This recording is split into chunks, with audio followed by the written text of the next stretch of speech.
இந்த கன்னிராசி கண்ணியில் கடந்துக்காருங்க எப்படி இருப்பாங்கன்னு பார்த்தீங்கன்னா பக்கா ஒன்றா நம்பர் பக்கா பிஸ்னஸ் மேன், பக்கா கராரான வியாபாரம் பார்க்கக்கூடிய பக்காவான ஆளுங்க.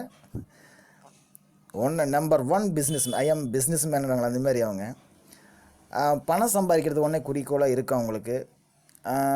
நல்லா அழகாக இருப்பாங்க. அதெல்லாம் நல்லா சொந்தமாக வீடு வாசல் சொத்து சுகம் அதெல்லாம் கஷ்டப்பட்டாங்கன்னா கண்டிப்பாக வந்து சேரும். சில பேருக்கு ஈஸியாக வந்து சேரும், சில பேருக்கு கொஞ்சம் கஷ்டப்பட்டாங்கன்னா கண்டிப்பாக வந்து சேரும். ஃபஸ்ட் ஹாஃப் கொஞ்சம் டவுனாக இருந்தாலும் செகண்ட் ஹாஃபில் அவங்களை வந்து சேர்ந்துடும். அதை பற்றி கவலையே கிடையாது.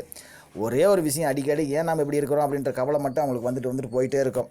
இது ஓயாமல் அவங்களுக்கு வந்து ஒரு தாட் இருந்துக்கிட்டே இருக்கும், கவலை வந்துட்டு இருக்கேன். ஆனால் சிரித்த மேனிக்கு காரியத்தை சாதிச்சுட்டு போகக்கூடிய நம்பர் 1 ஆளுங்க இவங்க தான். சந்தோஷமாக இருப்பாங்க, ஜாலியாக சந்தோஷமாக இருப்பாங்க. ஏன் நான் இருக்கிற மாதிரி உன்னால் இருக்க முடியாதா அப்படின்ற மாதிரி டைலாக் அடிக்கடிக்கு வந்துக்கிட்டே இருக்கும். இப்போ நம்ம சொல்லக்கூடிய விஷயங்கள் உங்களுக்கு பிடிச்சிருந்தால் லைக் பண்ணுங்கள், பக்கத்தில் இருக்கிற நண்பர்களுக்கு உறவினர்களுக்கு ஷேர் பண்ணுங்கள். இன்னும் அதிகமான இந்தமாதிரி தகவலெல்லாம் வேணும்னாக்கில் நம்ம சேனல் இன்னும் சப்ஸ்கிரைப் பண்ணுக்கங்க. முதல்ல சப்ஸ்கிரைப் பண்ணுங்கள், பக்கத்தில் இருக்கிற பெல் பட்டனை கிளிக் பண்ணுங்கள்.